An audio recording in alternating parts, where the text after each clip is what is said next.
পুরুষের অ্যাকাউন্টেও ঢুকছে অন্নপূর্ণা যোজনার ৩,০০০ টাকা। পুরুষের অ্যাকাউন্টে লক্ষ্মীর ভাণ্ডারের টাকা ঢোকায় এত কড়াকড়ি, তবে অন্নপূর্ণা ভাণ্ডারের টাকা কি করে পুরুষের অ্যাকাউন্টে ঢুকছে?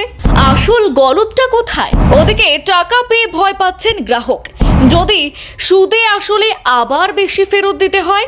ঘটনায় জোর শোরগোল পুরুলিয়ায় রঘুনাথপুরে অন্নপূর্ণা যোজনার টাকা নিয়ে সামনে এলো এক চাঞ্চল্যকর ঘটনা। আর যে প্রকল্পটি শুধুমাত্র মহিলাদের জন্য চালু করা হয়েছে, সেই প্রকল্পের ৩,০০০ টাকা এক পুরুষের ব্যাংক অ্যাকাউন্টে ঢুকে পড়েছে বলেই অভিযোগ। আর বিষয়টি জানতে পেরেই হতবাক হয়ে যান ওই ব্যক্তি। শুধু তাই নয়, টাকা নিজের কাছে রেখে না দিয়ে তিনি নিজেই প্রশাসনের দ্বারস্থ হয়ে তা ফেরত দেওয়ার আবেদন জানিয়েছেন।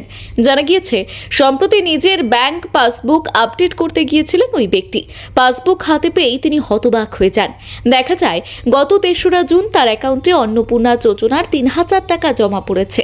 প্রথমে তিনি বুঝতেই পারেননি কিভাবে এই টাকা তার অ্যাকাউন্টে এলো, কারণ তিনি জানতেন এই প্রকল্পের সুবিধা পাওয়ার জন্য তিনি কোনোভাবেই যোগ্য নন। ঘটনা বুঝতে পেরে দেরি না করে তিনি প্রশাসনের সঙ্গে যোগাযোগ করেন। বুধবার রঘুনাথপুর মহকুমা শাসকের কার্যালয়ে গিয়ে পাসবুকের জেরক্স কপি জমা দেন।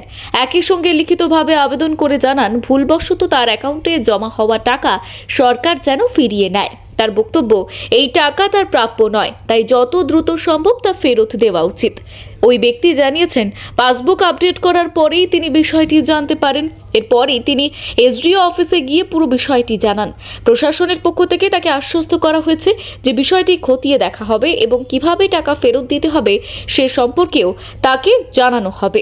এই ঘটনার সামনে আসার পর স্বাভাবিকভাবেই প্রশাসনিক মহলে প্রশ্ন উঠতে শুরু করেছে, কিভাবে একজন পুরুষের অ্যাকাউন্টে মহিলাদের জন্য নির্ধারিত প্রকল্পের টাকা চলে গেল। তা নিয়েই শুরু হয়েছে তদন্ত। অনেকেই মনে করছেন, তথ্য যাচাই বা ভেরিফিকেশনের সময় কোথাও না কোথাও গাফিলতি রয়েছে। আর এই বিষয়ে রাজ্যের প্রতিমন্ত্রী তথা বিধায়ক নদিয়ার চাঁদবাউরি জানিয়েছেন, পুরো বিষয়টি গুরুত্ব দিয়ে দেখা হচ্ছে। তার মতে, ভেরিফিকেশন প্রক্রিয়ায় কোনো ত্রুটি থেকে এই সমস্যা হয়ে থাকতে পারে, তবে প্রশাসন বিষয়টি খতিয়ে দেখছে এবং প্রকৃত কারণ খুঁজে বের করার চেষ্টা চলছে।